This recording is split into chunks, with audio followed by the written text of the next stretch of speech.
March 8 pa nangyari yung namatay na isa sa entourage ni Liza Tanas. Yes, tisay na tisay ako today, sabi ni Candy Dudes. Okay?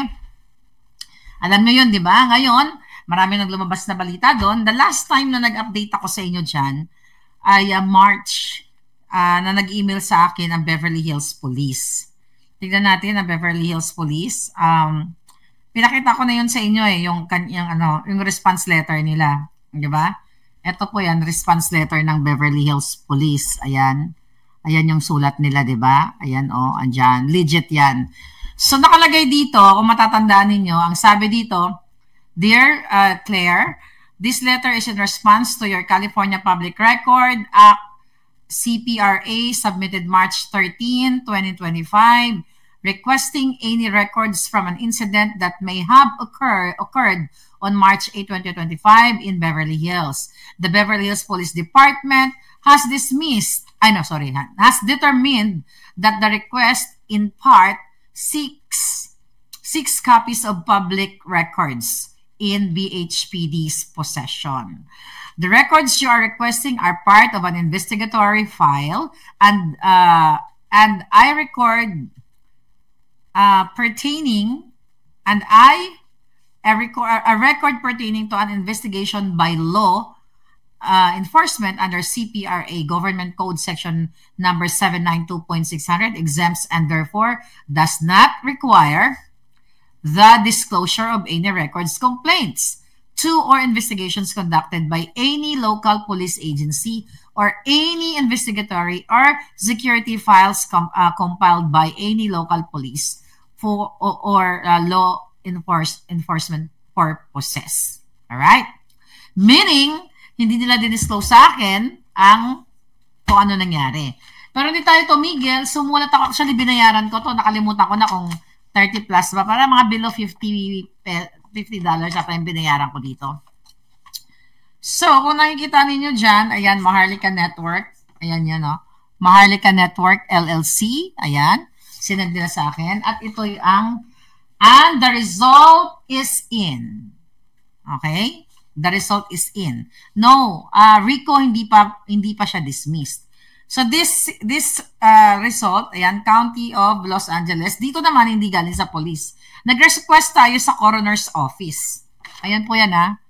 Okay, yan, Department of Los Angeles, Department of Medical Examiner. Ngayon, mga kababayan, can you believe that? Okay? Yes. Ang sabi dito, mga palanggingging, okay,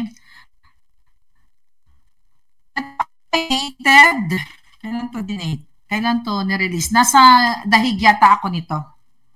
Okay, copy, what is the date?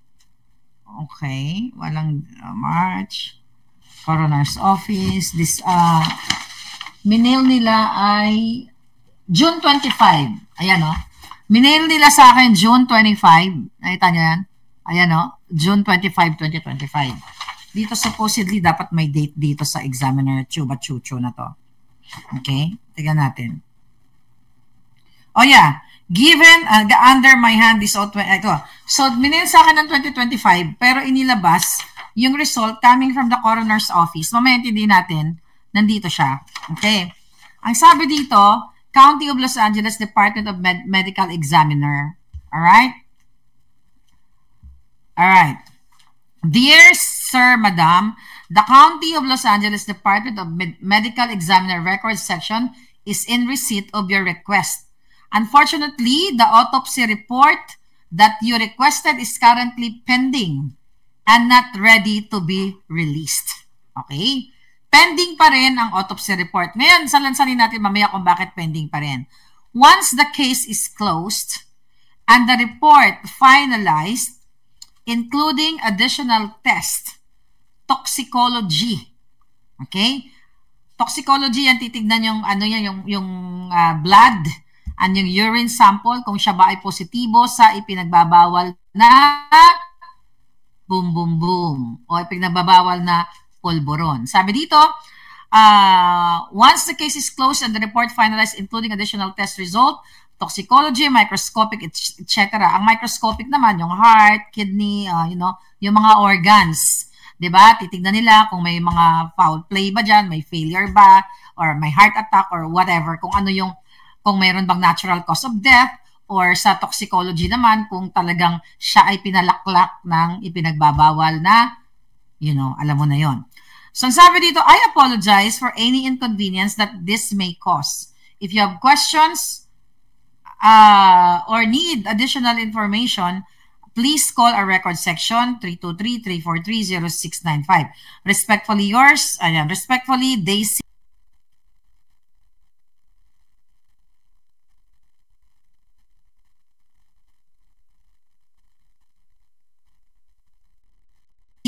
Cervantes.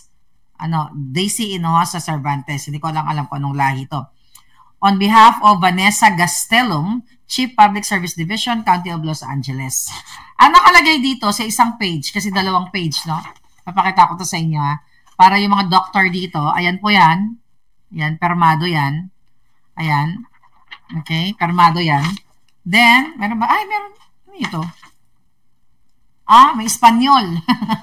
Akala ko yan, Espanyol sa likod. Ganun kasi dito sa Amerika, may English, tas may Espanyol. Na-dominate na kasi ng mga Espanyol dito.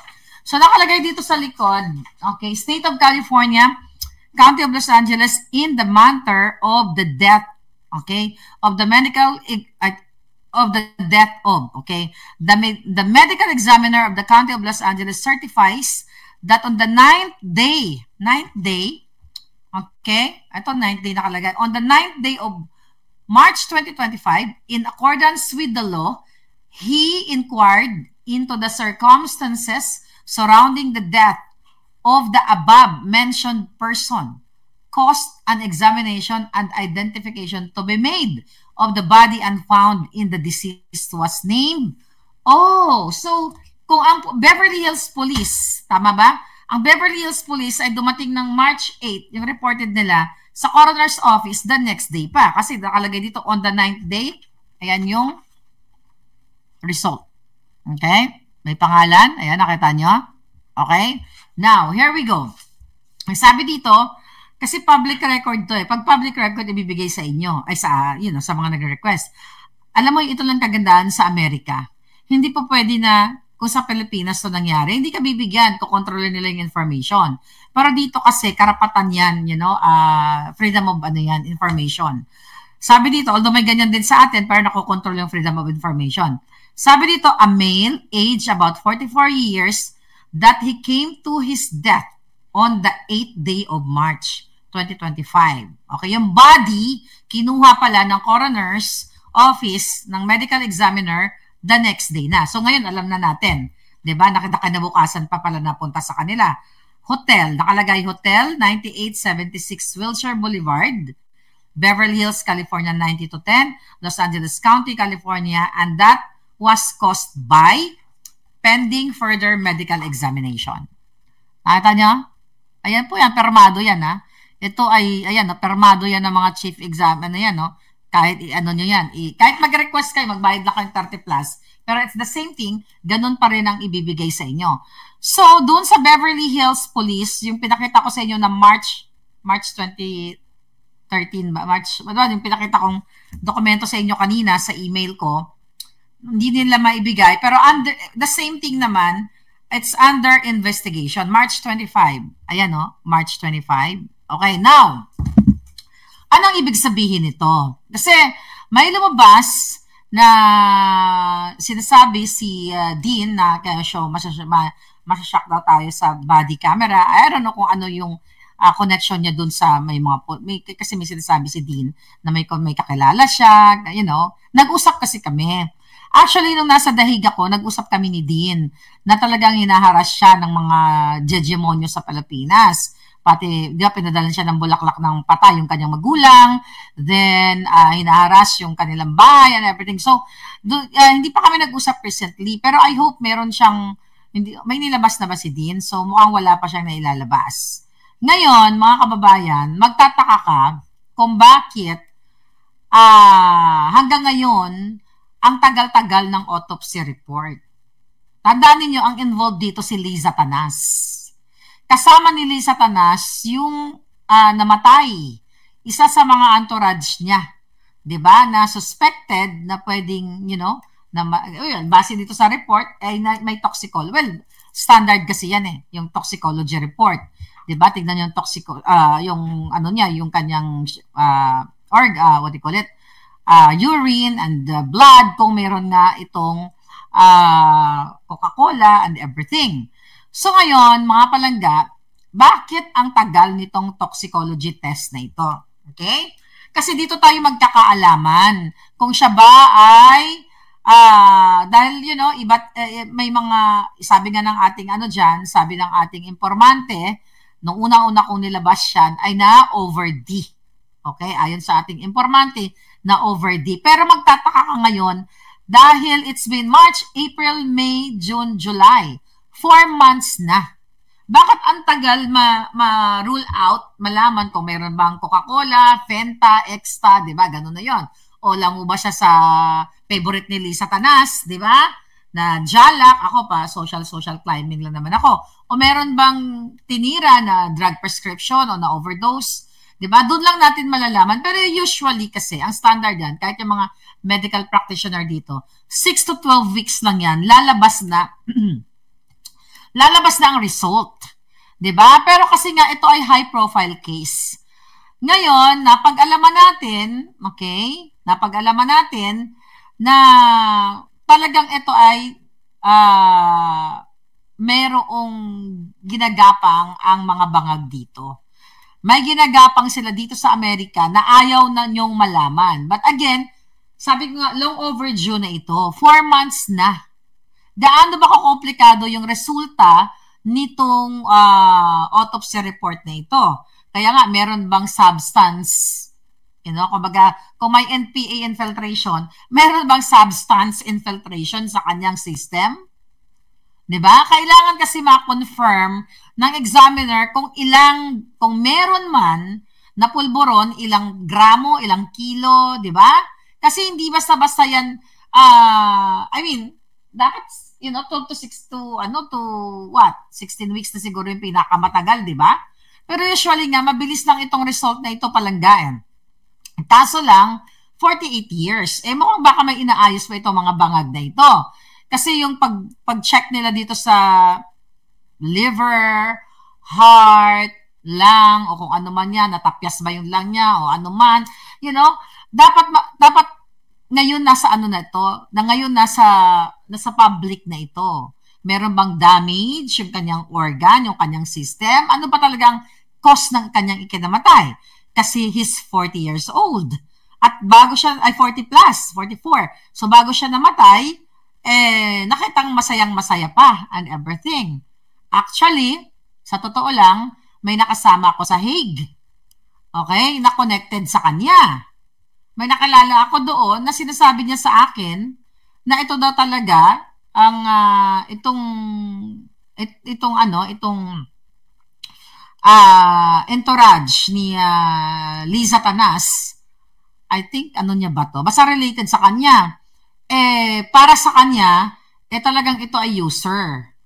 Hindi ko lang alam kung anong use. Basta user daw ito, certified user. Hindi ko alam, user ba ng chocolate? Yeah, may nakasama ako sa kinonfirm niya sa akin. Kasi konektado to sa kanyang taong ito.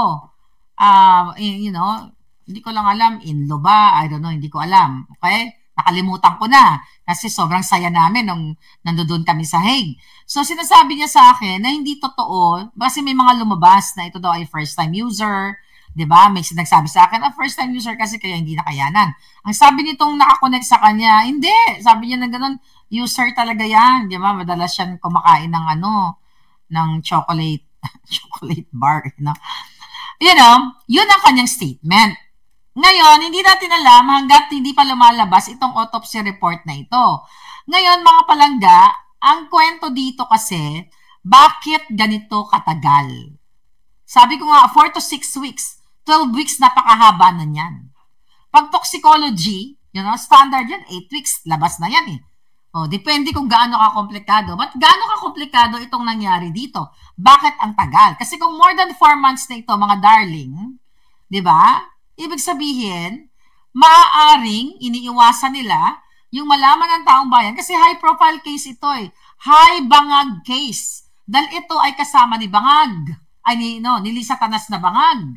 Kasi hindi nga natin alam kung sinaksakan nila or pinilit nila, I don't know. Dahil ito ay usaping what? Politika. Dahil nakakonect ito sa mga politikong mga bangag.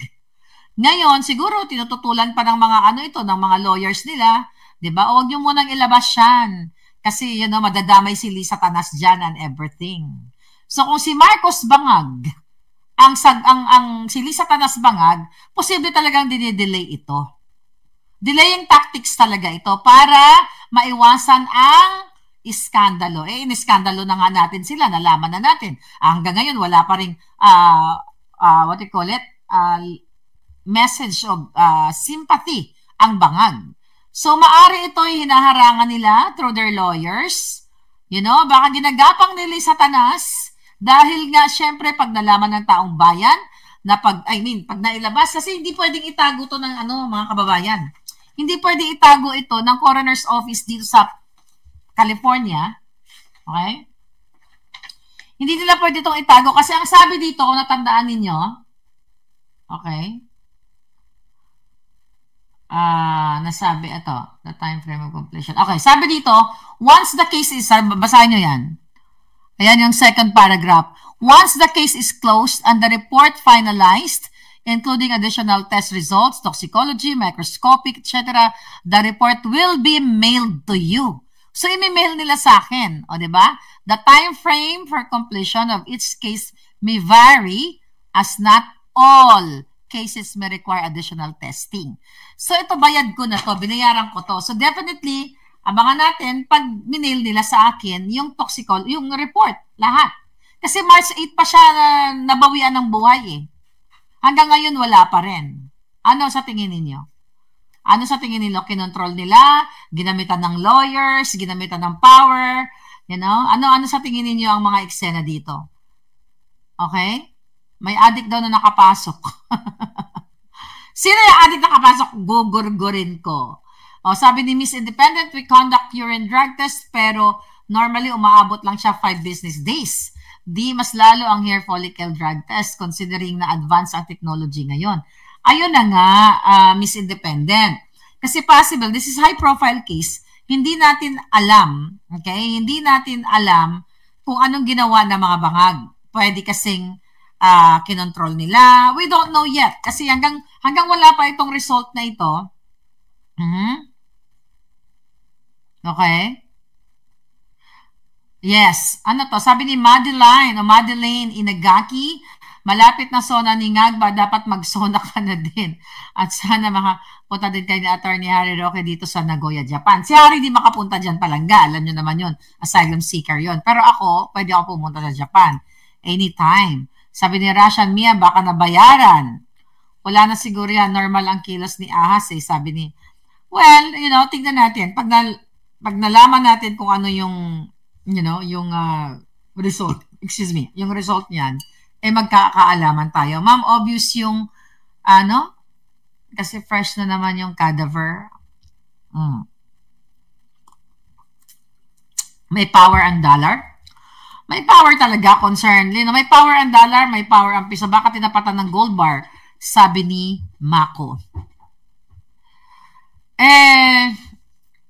Surely there had been a secret talks between BBM and LA authorities. Okay, with Donald Trump administration involvement, this is now geopolitics in play. No, ang California actually, it's not baluarte ni Trump. Okay, this is democratic baluarte talaga. Okay, sa bagay, how much is $1 million sa kanila, but we don't know yet. So ilagay natin tong result na ito. At, hanggang ngayon delayed pa rin. Sabi ni Dance, yung case na yan, if proven guilty, if proven true, will supplement and reinforce the authenticated Polvoron video that you have shown. Exactly. Kaya nga itong mga dokumentong ito, may kalalagyan lahat ito. Sa ngayon, wala pa kasi wala namang sinabi dito. So ngayon, ayun na nga. Dahil ang eksena natin ngayon, ano ba ang eksena sa Pilipinas? It's the same thing. Impeachment ni Inday Sara, ang pagka-curtail sa karapatan ni Eden Santos. Wala na ba siya talaga? Tinanggal na siya totally? Kasi natatakot itong si Castro dahil nga naman lumalabas siya talagang bobo pagdating dito sa tanong ni Eden Santos. At yun nga, sinasabi nila na lumabas daw sa protocol itong si Eden Santos, sabi nyo nga, ang tanga naman ng PSG ni Lisa Tanas, ani bangag. Kung ito si Eden Santos, nakakapasok o nakakalapit dito sa bangag administration na to. Pero, chika lang nila yon. Dahilan lang nila yon na in-stop nila ang presensya ni Eden Santos dyan dahil lumalabas kung gaano kabobo itong tagapagsalita ni Bangag at lalo silang nahubaran. 'Di ba? Kasi salta ng figure na may ganitong klaseng barangay, yung rehabilitation, bagong silangan ba yon? Basta yun yung sinasabi. Anong sinabi niya? Na may couple of hundreds na pinatayo ang Bangag. Tapos siya tanong kung ano yung address, sasabihin daw niya mamaya. Nasaan yung transparency doon? Kumbaga madali lang magsalita kasi yung Russian Mia. Madali lang kasi lang magsalita na may ganitong 600 kaming pinatayo. Katulad ngayon, yung sinasabi nila ngayon na na National Fiber Backbone Phase 2, Phase 3 na ganito na ilang kilometro na ang naaabot nitong libreng internet na ito. So lahat ito mga kababayan, sabi nga talk is cheap. Madali lang sila magkwento, gumawa ng kwento, pero pag nadibang sila, pinapatanong yung address, nasaan itong project ninyo? Ang sasabihin, sige, iti-text ko sa'yo. Tama ba yon? Diba? So kaya yung mga magagaling na katulad ni yes, Glenn Castellano, walang address, diba? Concerned, then subscribe to Maharlika. Thank you very much sa lahat po ng aking mga subscribers. Thank you very much sa inyo lahat. Ang paid at free subscribers, thank you sa inyong mga chuba-chucho. Hindi lang si Eden ang nilapitan kasi kita-kita sa video na si Bangag mismo lumapit sa mga reporters. Yeah, well, what can you say about this Bangag administration? Lahat ng panunupil gawin nila. Ano daw? 4,000K plus na barangay na drug-free ni isa walang alam si Claire. Si Claire. Okay? Rowena Parida watching from UAE. Okay? So, lahat itong mga pinagsasabi sa inyo ni Bangag, ano ba mga latest na pinagsasabi niya dito? Okay? Ang sinasabi ni Bangag, ngayon ay payayamanin niya ang Pilipinas. Wala ba kayo na payayamanin ni Bangag? Ang sabi ni Dong, ang sarap hagisan ng mic ni Castro. Abogado ba yan? Abogaga no? Vovo talaga NPA lang ang peg ni Bangag. Okay, ano sabi ni Bangag? Palalakasin daw niya ang Microeconomic Foundation upang makaangat ang Pilipinas at maihanay sa upper middle income ang bansa. Diba? Payayamanin. Paano niya pamayamanin? Sabi niya dito, ayun, sabi dito, kasunod ng nilabas na county classification ng World Bank kung saan nananatili sa kategorya ng lower middle income ang Pilipinas ngayong taon sa kabila ng gumagandang takbo ng ekonomiya. Kailan gumanda ang takbo ng ekonomiya? Ipagpapatuloy daw ng gobyerno ang reforma ng infrastructure, education, digitalization upang makaahon ang Pilipinas sa kasalukuyang kategorya. At gagawin daw ng pamahalaang Bangag na lalong palakasin ang Macroeconomic Foundation at pagpatuloy ang reforma ng edukasyon. Ito po lahat ay kasinungalingan. Asaan ang kanyang build better, more? Bangag-bangag pa more ang meron. Lahat ito ay kasinungalingan pero hanggang ngayon ay nagtsatsaga pa rin kayong, dyan sa bansang Pilipinas na walang kumikilos para paalisin yang Bangag na yan. Paalisin yan sa pwesto na yang hinayupak na yan dahil patuloy kayong ginagago ng Bangag administration. Payayamanin? Really? Paano kayo payayamanin? Ano pa sabi ni Bangag? Nangako na naman na ang 20 pesos daw na bigas ay tuloy-tuloy. Oh my goodness. Oh, 20 pesos na bigas meron na. Oh, programa ng oh my God. Hindi na ba kayo nagsasawa sa sinasabi nitong hinayupak na bangag Alpotera na ito? Team Alpotera din to eh. Parami na ang ating mga location at hindi, ito, sabi niya, parami ng parami ang ating mga location at hindi lang po ito pop-up store na mawawala na naman patapos na masimulan. O, di ba? Di ba? Admittedly, sinasabi niya, hindi na ito pop-up store dahil yan ang style nila eh. Kunyari, merong 20 pesos na kilo ng bigas dyan sa Commonwealth o dyan sa Fairview o dyan sa Quezon City o dyan sa Cebu, pipila yung mga tao, magkakagulo, magkakastampid, ang init, may himatayin, diba? Tapos ngayon, 20 pesos na naman daw. Tuloy-tuloy na po ito, sabi niya, sa pagtutulungan ng maraming ahensya ng national government at ngayon in partnership with the local government, the 20 pesos rice ay tuloy-tuloy na. Okay? It is achievable, it is sustainable, kaya abangan nyo in your nearest public market, sabi ni Bangag. Sabi pa niya, NFA buys wet palay at 18 per kilo and dried palay at 19 to 23. So kung 18 ang per kilo ng palay or yung dried ay 19 to 23, my God, mga kababayan, basic lang to pang elementary. Paano mo ma-achieve ang 20 pesos per kilo na bigas? Yung production cost, yung paggiling, yung costing nitong pagpo-process from palay to rice. Sabi ni Gagong Bangag, kahit ano pa maging presyo ng bigas, hindi po bababa. Dito ang pagbili ng NFA sa palay mula sa mga magsasaka. Oh my God. Sabi niya, kaya naman ay nagkakaalat. Sabi niya, ano sabi niya? Kaya naman ay nagkakaalat po tayo ng mga price processing plant. Nagkakalat po tayo para sa daan-daan na mga dryer para yung farmer, meron na siyang dryer, mamimili na siya kung saan niya dadalhin yung tuyo na niyang palay, kaya hindi siya mapipilitan maipagbili yung kanyang palay kung anumang presyo ang ibinigay sa kanya ng trader. Wala talaga, bangag na talaga to si Marcos Jr. kung ano na pinagsasabi niya. Wala na po kayong maaasahan sa bangag na ito dahil ang inuna nila talaga pang politika, pangidnap at pag-impeach kay Inday Sara. Imbis na tulungan niya ang mga, kayo, wala na talagang pag-asa ang inyong bansa dahil dito sa ginagawa ng bangag na administrasyon na ito.